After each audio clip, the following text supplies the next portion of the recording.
Hello, in this video I'm going to talk about how to stop driving anxiety by explaining some of the techniques we use in therapy.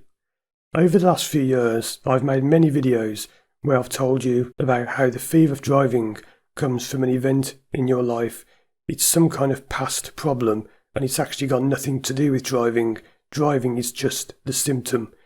But sometimes people have left comments on my videos asking the question, look, you always tell us it's about past memory, and I get that, but what do you actually do with this memory? Well, I would like to point out a couple of things first. You don't have to actually do anything, and that's where a lot of people go wrong.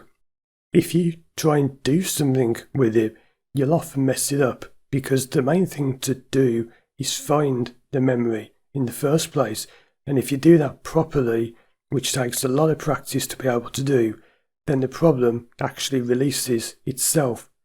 The second thing I'd like to say is please do not attempt any of these methods on your own if you are not a trained and competent therapist.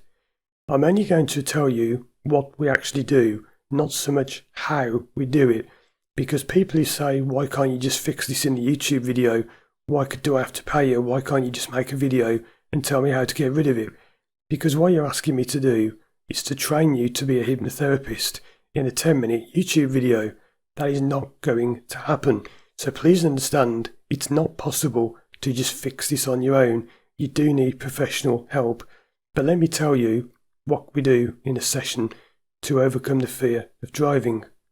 Now, these are just 3 techniques that you could use. I'm not saying these are the best. They're not things I often use, but sometimes it comes up and you think, yeah, I'm just going to use this. So let's start off with number 3. It's what we call informed child. Informed child is when you take yourself back to your childhood and you meet a younger version of yourself, but you are equipped with all of the knowledge and wisdom that you've gained by growing into an adult.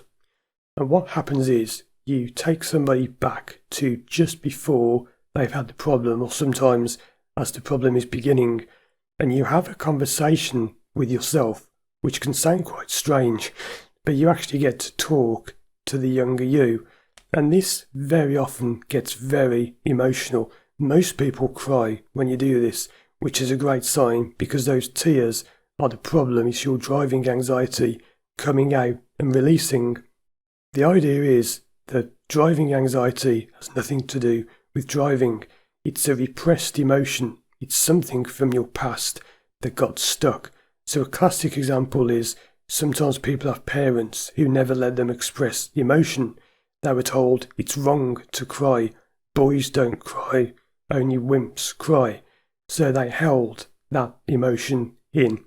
And that, by the way, without going off track, often is the cause of stutters. People who have stutters, the theory is it's a repressed cry. Because when someone stutters like that, it sounds like they're crying. It's very similar. So if you have a stutter, that can often be massively helped, if not overcome, with hypnotherapy.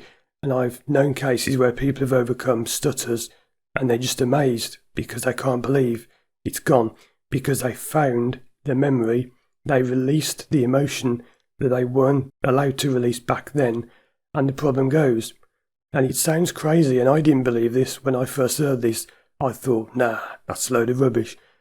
All I can say is, once you've done it and you've seen it happening, you'll believe it, because it works. So that's informed child. We go back and you talk to the younger you as an adult.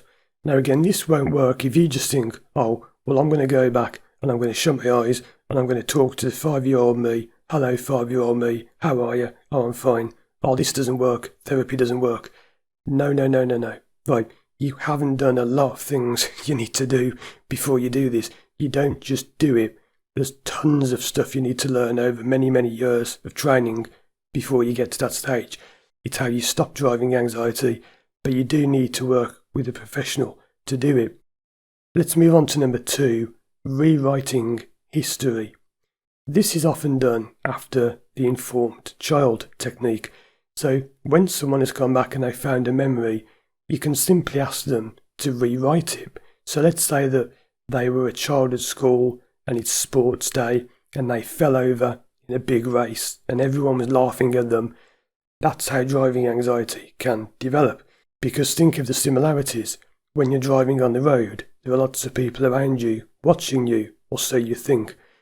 When you're on that sports day field and you fall over and the crowd starts laughing at you, or so you think, you see the similarities. So you can rewrite history. You can get people to go back. And you can't change the past. You can never change the past at all. But you can change your perception of it. That is what's important. So some people do say, well, this is daft because you can't change history. You can't go back and change your childhood. No, you change your perception of it because it's the way you perceive things that causes problems. And another way you can do this is not something I often use for driving anxiety, but there are times it's appropriate, and it's called parts therapy. Parts therapy is something I've mentioned in videos before, and it's when you've got different parts of your mind that are thinking different things.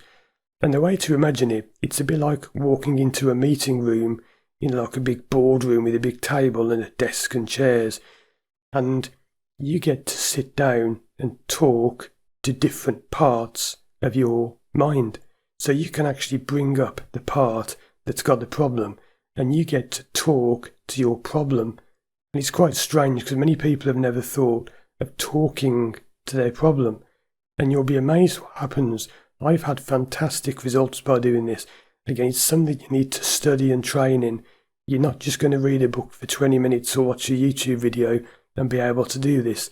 There's a lot more to it than you might think. And please be careful, because if you do parts therapy incorrectly, you can cause mayhem. I was once a client who had parts therapy done on them, and it wasn't finished properly, and I had an horrific week after that because the parts weren't put back properly. It sounds a bit funny this, but it's just a model, it's a way of thinking about things.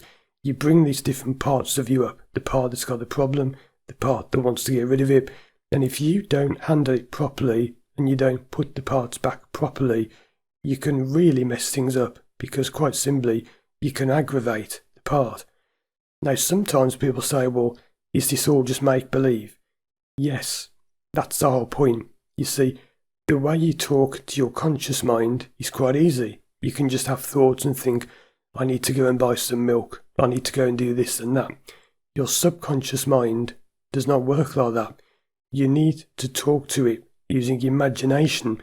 So when some people say, oh, these things are silly, there's no younger you, there are no parts, you can't change history. You're not really doing any of that. It's just a way of talking to your subconscious mind. Think of it like when you drive a car. When you press the accelerator or the gas pedal, whatever you want to call it, that is not what makes the car go faster. Yes, you're pressing a pedal, and yes, the car goes quicker, but it isn't pressing the pedal that makes it go quicker. It's actually the engine which is getting more fuel in. There's like a cable that pulls something and more fuel comes in. Whatever happens in an engine, that's what makes your car go faster. You pressing down the pedal is a bit like doing a therapy technique. You're doing something that has the effect of making your car go quicker, but it isn't pressing the pedal that actually makes the car go quicker. In the same way, it isn't actually the techniques or the method that help you get over your fear of driving. It's just a way of doing it that your mind understands. Check out these other videos on the screen for more help with your fear of driving. And if you want to work with me one-to-one online from anywhere in the world, visit my website, firstdrive.com. Thanks for watching, and as always, I'll see you again soon for more videos.